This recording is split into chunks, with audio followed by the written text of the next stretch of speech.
What is up? In today's video, we'll be playing Spellbound Ascension today, and we will be showcasing two elements in the game, Midnight and Devastation. Two new elements added in the game. You can see both of them on the side here on the change logs. And let's hop into the game, and first we're going to be showing Devastation. Now the game is still in testing and hasn't released to the public, but in a little while they are doing a public test, but for right now the game is only up for testers. And I'll have my Discord server link in the description if you want to join, and the Discord server link for this game if you want to join. But let's get into this element. I've accidentally used the move. The first move is called Contained Explosion. Creates a contained explosion at your mouse location, dealing damage to nearby enemies. So also with this game, a lot of the moves do not have sound effects yet because the game is still in early development. I thought people really liked the other videos I did on the game, so I was going to do another one and just show off some more elements. This move, you can see the number 2 above the move. That means I can use it twice before it goes into cooldown. Ooh. We get 2 of those big explosions. Oh yeah. Alright. The second move is called Intimidation. Intimidate nearby enemies, reducing their damage by 10%. So if you weren't sure about the Bloodlust, which in the move right here it says Intimidation gives 1 Bloodlust stack. So I misspoke a little bit earlier on the Bloodlust meter up here. It doesn't go up when you hit an enemy. It increases by 2.5%, and you want to hit it in a combo because if you take damage at all, your Bloodlust stat goes down by 1. So each time you get hit, it goes down. Each time you use your moves, all your moves increase it. So you want to make sure you're kind of getting a steady output. We have a lot of moves here. But if you do get hit by your opponent, it goes down. And that is how this meter works. You do more damage, the more stacks you have. So since we have 10, we do 25% more damage. If we have 0, we're doing 25% less damage than if it's at 10. Our third move is called Annihilation Strike. You slam at your mouse location with an annihilating strike, dealing damage to nearby enemies. And this one gives us 2 Bloodlust stacks if it connects with an enemy. So we slam at the mouse location, we jump in the sky and slam. Maybe if you haven't noticed by now, this bar right here is our Bloodlust points. And the fourth move is called Devastation Burst. Cause several explosions around my character, dealing damage to nearby enemies per blast. So we're gonna drop one of those. Boom, boom, boom, boom, boom, boom. That's a lot of. That's probably like 9 explosions. Damn, that's gonna be doing. That does mad damage. So there's 2,800 per blast.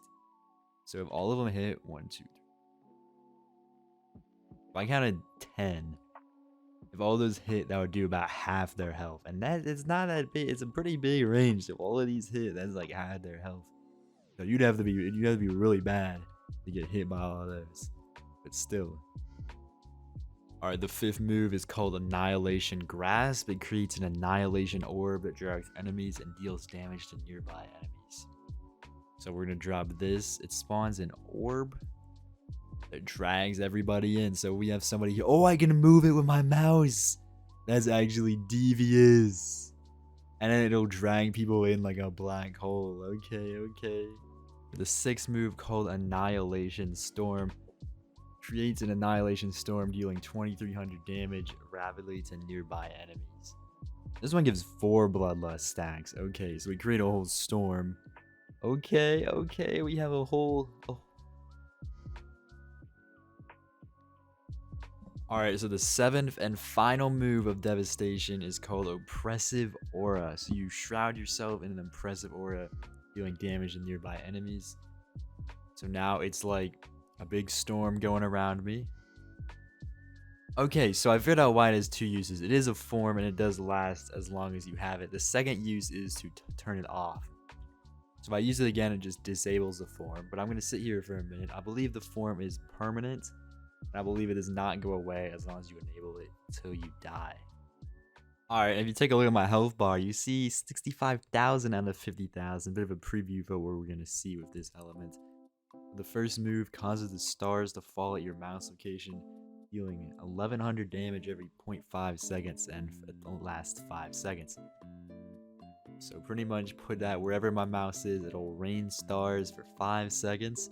And I actually do get 2 uses of it before it goes on cooldown. So I can drop 2 of them at once, or I could use 1 too. Something I really like on this game is that you do have moves you can use multiple times before they do go on cooldown. You see the number above it determining what it is, and here we go. Second move, Midnight Veil. We fade into the moonlight, reducing the damage we take by 80% for 2 seconds. So for 2 seconds, I take 80% less damage. If your opponent's dropping like big move, you're gonna drop the Midnight Veil. Third move, we have a Lunar Strike. Dash forward, dealing 3,400 damage to everyone in my way. Oh yeah, whoosh, boom. So we don't dash very far, but we do have a pretty short cooldown, and that is gonna do a big good amount of damage. All right, the fourth move is called Midnight Retreat. We leap backwards, dealing 3,400 damage to nearby enemies. Attack can be weaved in while on Dawnless Dance. And actually, let's go on to Dawnless Dance, the fifth move, since it includes this. We dance at our current location, dealing 14,000 damage. And while we use that, we can add in this one to jump backwards. That's a note, it's not part of it, but it can be weaved into that. So basically, we do this big little dance thing, do a big boom, and we backflip out of the circle. Eesh. And the sixth move is called Midnight Ward. We shroud ourselves in moonlight, absorbing 15,000 health. That's big, absorbing.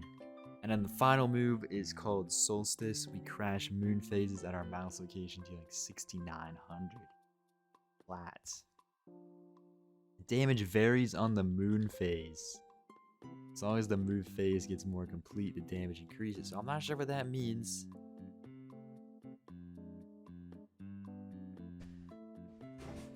So we get 3 uses of Solstice, and they rain down at the mouse location. You see, that one was full, so it did big damage. That's I don't know my moon phases, but that was not a very big moon phase. And the third one is another, I think that's a waning moon or whatever.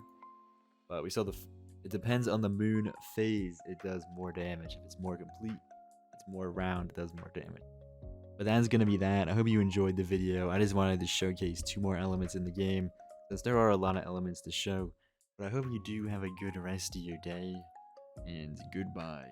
And if you want to know why I didn't do any fights today, I sprained my wrist, so I'm wearing kind of like a brace thing, so it's kind of hard to use the keyboard to its maximum, so I just kind of had to do a more casual video. But I hope you do enjoy the video, and goodbye.